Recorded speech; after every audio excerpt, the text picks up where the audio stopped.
નમસ્કાર મિત્રો, હવામાન વિભાગની ભારેથી ભારે વરસાદની આગાહી છે તે પણ કરવામાં આવી છે। ત્યાર પછી મિત્રો બપોર બાદ મિત્રો કેટલાક વિસ્તારોની મિત્રો આપણને વાતાવરણની અંદર પલટો જોવા મળવાનો છે। ત્યાર પછી જો વાત કરીએ તો એક બે વાગ્યા સુધીની અંદર મિત્રો વાતાવરણની અંદર પલટો આવે તેવી સંભાવનાઓ છે। ત્યાર પછી મિત્રો અમુક જગ્યાએ મિત્રો છૂટો છવાયો હળવોથી મધ્યમ વરસાદ પડે તેવી પણ આગાહી છે તે પણ કરવામાં આવી છે।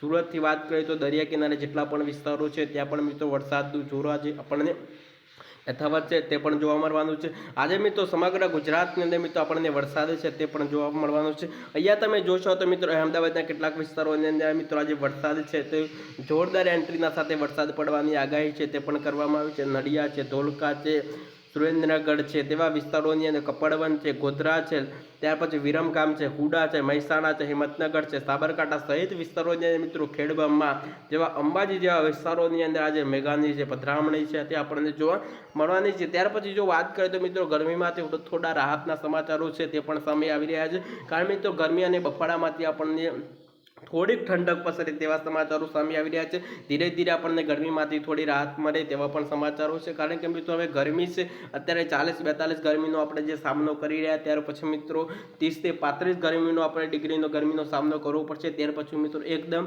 ગરમીમાંથી આપણને રાહત મળવાની છે, ઠંડક પસરે તેવા પણ સમાચારો છે ધીરે ધીરે સામે આવી રહ્યા છે। ત્યાર પછી મિત્રો 5 સુધીનો વરસાદ પડવાની આગાહી છે તે મિત્રો કરવામાં આવી છે। આજે મિત્રો સાબરકાંઠા સહિત વિસ્તારોની અંદર મિત્રો ભારેથી ભારે વરસાદની આગાહી છે તે પણ કરવામાં આવી છે। અમદાવાદ, મહેસાણા, કાલવડ જેવા રાજકોટ સહિત વિસ્તારોની અંદર મિત્રો ગઈકાલેથી મિત્રો વરસાદ છે તે સારો પડી રહ્યો છે। અમરેલી, રાજકોટ, ભાવનગર, જુનાગઢ, સુરત સહિત વિસ્તારોની અંદર મિત્રો ભારેથી ભારે વરસાદ છે તે પણ પડી રહ્યો છે। ત્યાર પછી મિત્રો અમુક જિલ્લાઓની અંદર મિત્રો આજે મેઘો છે તે આખા વિસ્તારને આવરી લેવાનો છે। તો ચાલો બીજી અપડેટ સાથે ફરી મળીશું। ચેનલ ઉપર પહેલી વાર વિઝિટ કરી રહ્યા તો ફટાફટ ચેનલ સબસ્ક્રાઈબ કરી બીજા મિત્રોની અંદર શેર કરવાનું ના ભૂલતા।